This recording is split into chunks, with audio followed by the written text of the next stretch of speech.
Your grandfather trusted the newspaper. He read it every morning the way people trust something that has always been there. He trusted that the man who decided what went on the front page was answerable to the community, that the editor lived in the same town, walked the same streets, and had some obligation to the people who read what he printed. He didn't know that by the time his father was reading the paper, that editor answered to someone whose name never once appeared in print, someone who had no obligation to your grandfather's community, no obligation to his town, no obligation to his understanding of what was actually happening in the world. His name was J.P. Morgan, and what he did to the American press in 1915 is sitting in the congressional record. It has been there for over 100 years, and you were never taught it. Before we get to what was taken, you need to understand what actually existed, because the history you were taught skips this part almost entirely. By 1900, the United States had over 2,200 daily newspapers, more per capita than any other nation on Earth. Most of them were independently owned, not by distant corporations, not by holding companies headquartered in New York, by local families, individual editors, small partnerships of men who had started something in their own community and built it over decades. Your great-grandfather's town had a paper, maybe 2, maybe 3, each one owned by somebody he could name, each one run by an editor who had to walk down the same street as the people he was writing about. If he got something wrong, he heard about it at the hardware store. If he buried a story that mattered, his neighbor told him so at church. The paper reflected the community because the man running it was accountable to the community in the most direct way possible, and the competition was real. In New York City alone, a reader could choose between a dozen competing daily papers. The Chicago Tribune competed with the Chicago Daily News and the Chicago Record and half a dozen others. In smaller cities, the competition was just as fierce. 2 or 3 papers fighting for the same readers, which meant fighting to be the one that told the truth first and told it more completely than the other. The muckraker tradition came from this system. Ida Tarbell spent years investigating Standard Oil and found editors willing to publish every word of it, because those editors answered to readers, not to Rockefeller. Lincoln Steffens documented municipal corruption across a dozen American cities and found papers willing to run it, because the men running those papers had no financial relationship with the officials being exposed.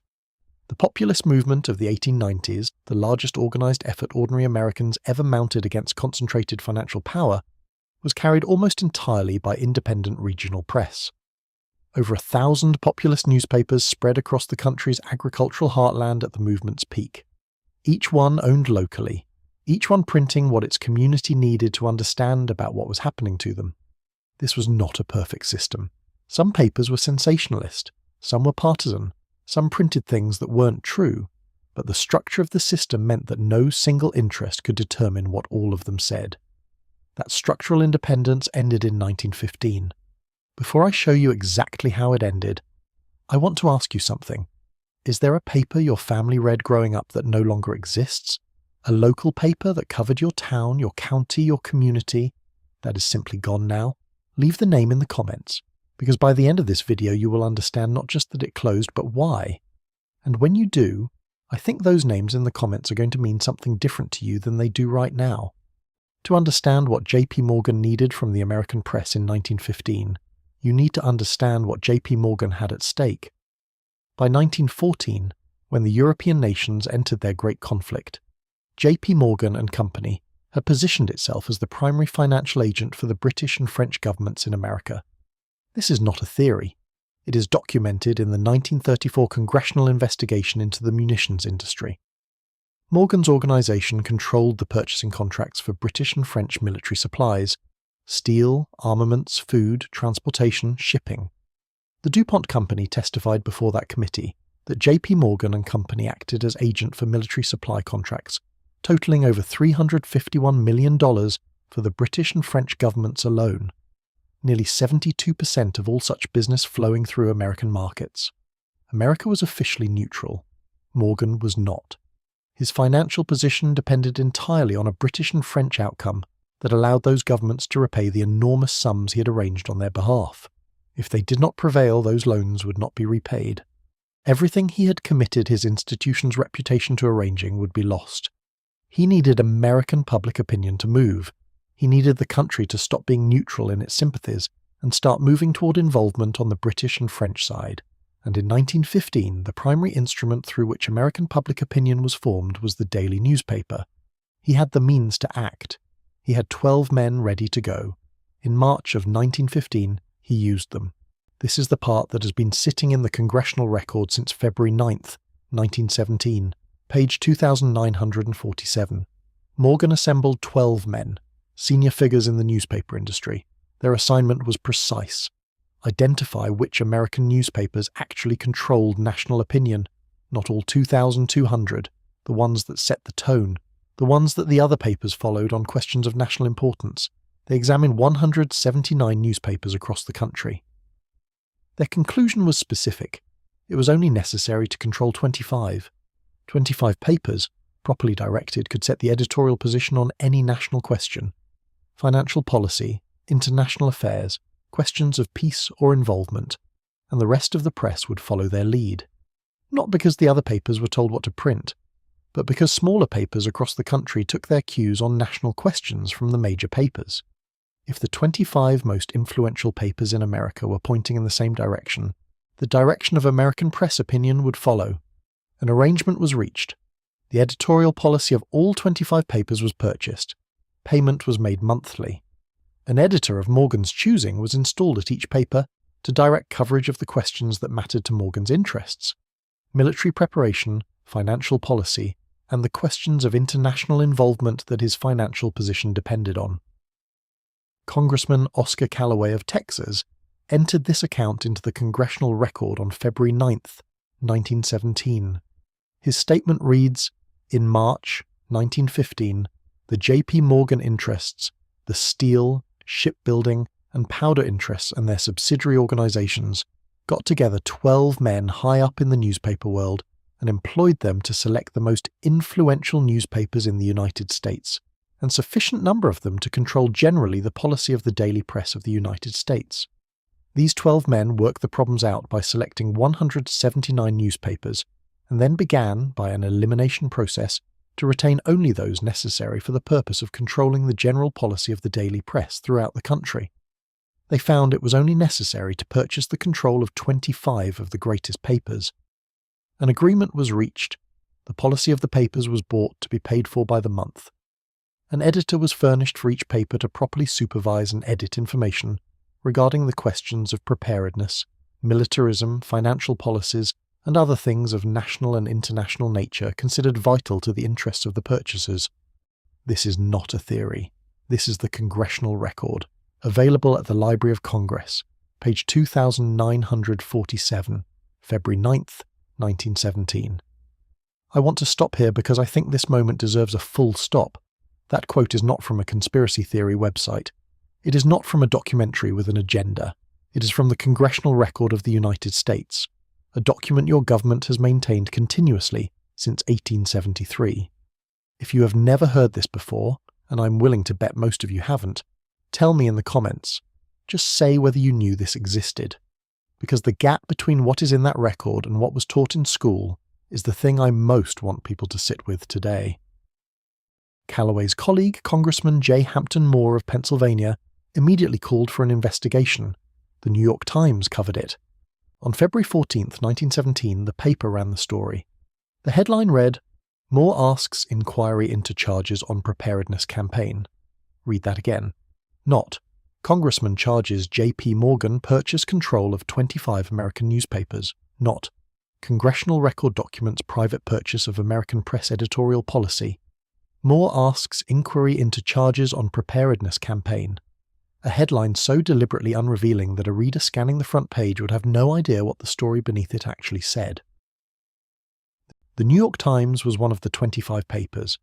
No investigation was launched. Callaway did not return to Congress. He had been one of the most vocal opponents of American involvement in the European conflict, the same involvement that Morgan's editorial arrangement had been designed to encourage. He was not returned to office. The arrangement he described continued undisturbed. America entered the conflict 2 months later, in April 1917. Morgan's loans to Britain and France were repaid, and the mechanism Callaway had documented, private financial interests purchasing the editorial direction of the information Americans received, did not end when the conflict did. It became the model. Consider what this meant in practice. Before 1915, a journalist investigating JP Morgan's financial arrangements could find an independent editor willing to publish what she found. The same way Ida Tarbell had found editors willing to publish her investigation of Standard Oil, because those editors answered to readers, not to the industries being investigated. After 1915, the 25 most influential papers in America had editors whose continued position depended on a monthly arrangement with Morgan's organization. Who was going to assign the investigation? Who was going to approve the story? Who was going to put it on the front page? The New York Times answer is the clearest demonstration of how the arrangement worked in practice. They ran the story. They gave it a headline that ensured nobody would understand what they had just read, and they moved on. That is not journalism failing. That is journalism doing exactly what it had been purchased to do. Now think about the last time you read a headline that felt like it was designed to make you miss the story beneath it. Not a story you agreed with, not a story about your political side, just a headline that made you feel like something important was being moved past quickly. Leave it in the comments if you have one, because what you're about to hear explains where that feeling comes from. And it did not start last year, or 10 years ago. It started in 1915, and it has never stopped. Here is what should make you pause. None of this is obscure. The Congressional Record is a public document. The entry from February 9th, 1917 is available at the Library of Congress. The New York Times coverage from February 14th, 1917 is in the paper's own archive, accessible online today. The 1934 congressional investigation into the munitions industry is documented testimony. Morgan's role as financial agent for the British and French governments is not disputed by any serious historian. Every piece of this has been sitting in public archives for over a century, available to anyone who looks. So why didn't your teacher explain it? In 1902, 13 years before Morgan purchased control of the 25 papers, John D. Rockefeller established the General Education Board, the same Rockefeller whose Standard Oil empire had been built on the banking consolidation of 1865.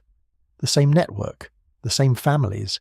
His advisor, Frederick Gates, wrote in 1906 that the aim of education was to produce in the child a perfect knowledge of what he ought to do and a will to do it. Not to ask who owns the newspaper, not to understand whose interests shape the front page, not to know that in 1917 a congressman entered into the Congressional Record a precise account of how the American press had been purchased and directed. The history of press consolidation, the documented mechanism by which independent editorial voices across America were replaced by a coordinated network answering to concentrated financial interests, was not included in the standardized curriculum that Rockefeller's $180 million built. It was not removed with any announcement. It was simply never added. By 1930, an American student could complete 12 years of schooling and never encounter Oscar Callaway's name, never read page 2947 of the 1917 Congressional Record, never understand why the newspaper their grandfather read every morning had an editor who answered to someone in New York whose name never appeared in print. They would be taught that the free press was one of America's foundational institutions. They would not be taught what had happened to it. They would not be taught who had purchased it.